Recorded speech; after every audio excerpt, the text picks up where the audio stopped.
All right, welcome to the Duke Baylor preview. Duke cruised through their win against Mount St. Mary's. Baylor beat Mississippi State by 1 point, I think.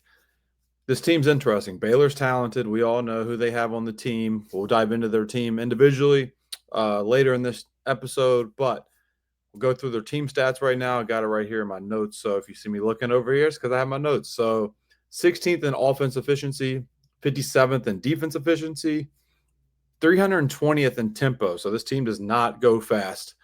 Not with Jeremy Roach, Norchad Omier, or VJ Edgecombe. 320th in tempos. Caught me by surprise when I looked at them. They're 21st in offensive rebound percentage. They crashed the glass hard. Duke's had stints this season where they've given up a good amount of offensive rebounds, especially in the ACC tournament. So that's something they have to clean up against this team, this veteran team.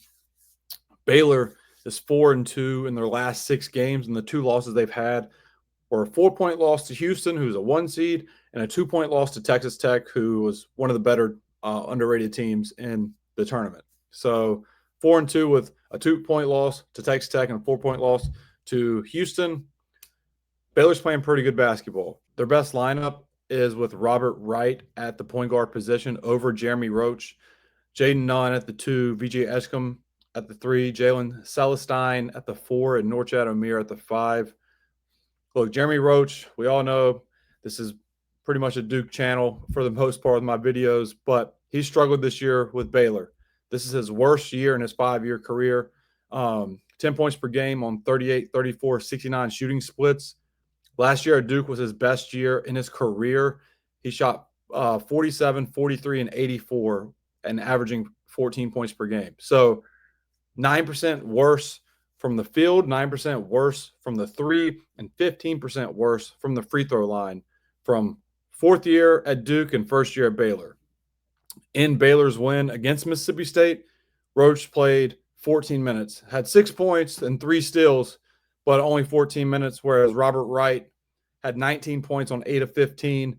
So clearly he is the guy for them at the point guard position, and Jeremy Roach has now been more so the backup point guard, which is crazy to think about when he first stepped foot at Baylor, thinking he was going to be point guard 1, just hasn't worked out that way. All right, so I have about 6 guys for you to know about, starting with the leading scorer, Norchad Omier. We all know who Norchad Omier is with his 2 years in Miami. 6'7", 240, 16 points per game, 7 rebounds per game.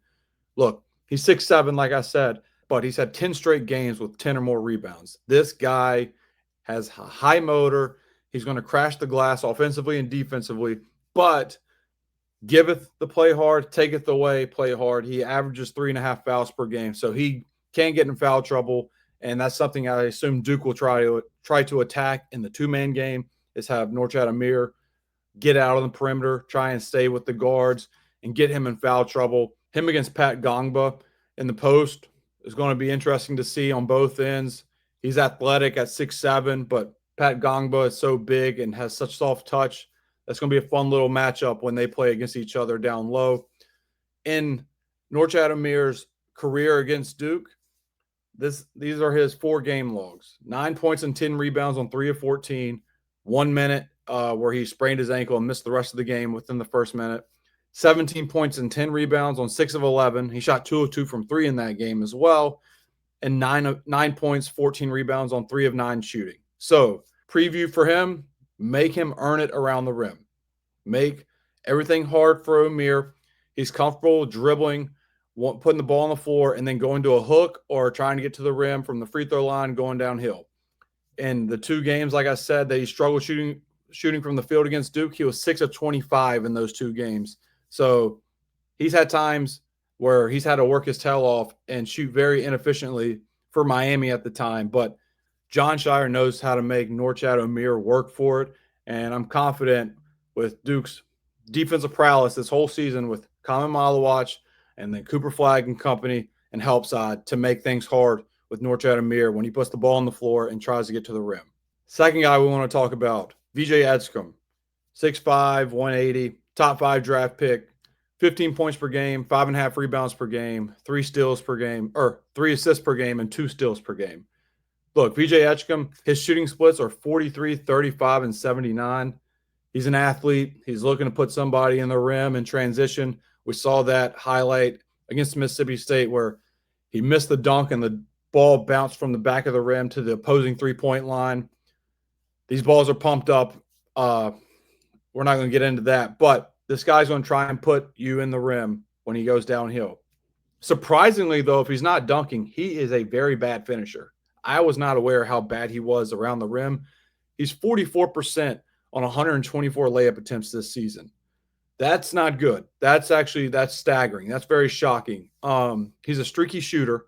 He's 3 of 14 from 3 in his last 3 games, but in the OT loss against BYU this season, who's also a juggernaut in this tournament, he hit 6 threes. He was 6 of 8 from 3.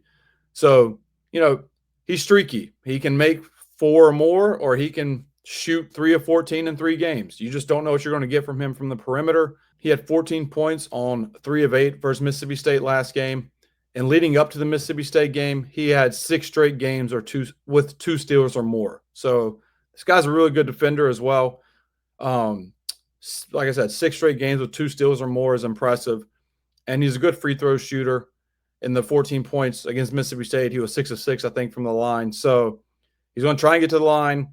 He's going to try and get to the rim. He's not very good around the rim if he's not dunking. So I'm sure Duke is going to make VJ Edgecombe work for it, and he's probably going to struggle a little bit.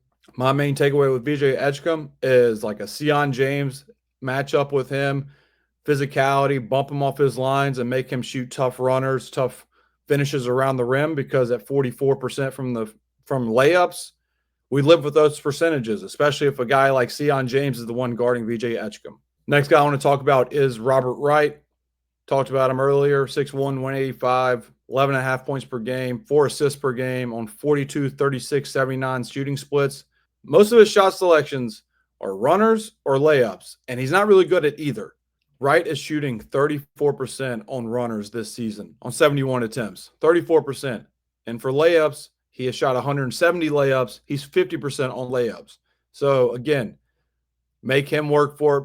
He wants to get downhill, get to the rim, that's fine. Duke is very good at being aggressive, bumping offensive guys off their lines without fouling and making them shoot tough ones around the rim. Wright's one of those guys that's going to do that. He wants to get downhill and try and get to the rim. So be physical with him, be vertical, and make him shoot one of those runners or layups because he's inefficient. He loves shooting them, but let him shoot them. 34%, like I said, on runners and 50% on layups. So let him get downhill and just play good defense. Then there's Jeremy Roach, 6'2", 180, 10 points per game. Like I said, 38, 34, 69 splits. His biggest regression from last year to this year are his finishes around the rim and his catch and shoot percentages. Last year from around the rim at Duke, he shot 59% on 121 attempts. This year at Baylor, he is shooting 45% from around the rim on 86 attempts. Last year at Duke on catch and shoots, he shot 44%, which is really good. This year at Baylor, he's shooting 33%. So not sure what's going on with Roach. I don't know if it's mental or what, but he has regressed severely from last year to this year, from the whole season. But this is March Madness. Jeremy Roach has played some of his best ball in a Duke uniform in March Madness, so you can kind of throw those numbers out the window because he shows up and can hit big-time shots, as Duke fans know, with him in March. It'll be interesting to see if Scott Drew plays him more than he has had. Like I said, I think he played 14 or 16 minutes against Mississippi State a few games ago. He only played 12 minutes. Is this a game where Drew really relies on Jeremy Roach's veteran presence and gives him 25-plus minutes against his former team? I don't know, but it's going to be a fun matchup to see Jeremy Roach go against Tyrese Proctor. And I think Duke will, again, who knows Jeremy Roach better than Duke? Who knows Jeremy Roach better than John Shire? I'm sure he'll have a scouting report for Jeremy Roach and make things tough for him. So we got 2 guys left. We'll start with Jaden Nunn, 6'4", 190, 9 points per game on 41, 41, 63 splits. He only had 3 points in 16 minutes against Mississippi State, but 5 of his 7.5 field goal attempts this year are threes. And why he shoots 5 of his 7.5 field goal attempts from 3 is because he is very bad at finishing around the rim as well. 41% on 71 layups. He's a guy that's just looking to pull from 3. He has no business of trying to finish around the rim. Obviously, if it's a layup in transition, he's going to take it. But in the half court, he is looking to pull from three. He is not a guy that is a concern to finish around the rim, as most of these guys are, come to find out, for Baylor. A lot of these guys are not good finishing around the rim.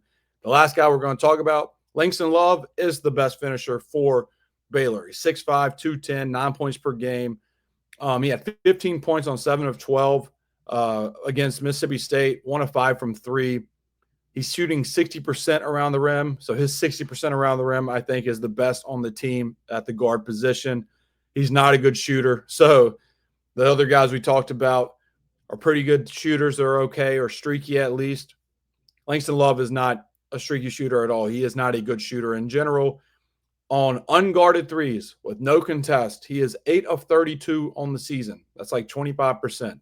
So if you see Duke guarding Langston Love or playing Baylor and you see Langston Love catch the ball and nobody's around him, it might be strategic, because 8 of 32 from 3 unguarded is crazy. So that's the scouting report I have on Baylor. I'm not going to do a film breakdown of Duke Mount St. Mary's, because we all could see with our own 2 eyes of what happened in that game, and there's not much to take away except for Duke looked really good. Mount St. Mary's did not. But we will have a film breakdown of Duke Baylor. So I wanted to give you guys a Duke Baylor preview. Let me know what you think. Let me know your thoughts on Baylor if you've watched them. If there's guys that I'm missing, I know there's a couple others that are more role player types that I just didn't feel like talking about, because these are the guys that I feel like you need to know, especially with Norchad, Omier, Jeremy Roach's history, and Robert Wright, who's basically took over for Jeremy Roach, on top of VJ Edgecombe being top 5 guys. So let me know your thoughts on Baylor. I appreciate you guys watching this channel. It continues to grow. Thank you for liking and subscribing to the channel, most importantly. And go Duke. Hopefully we see Duke advance to the Sweet 16 against this veteran group that is Baylor.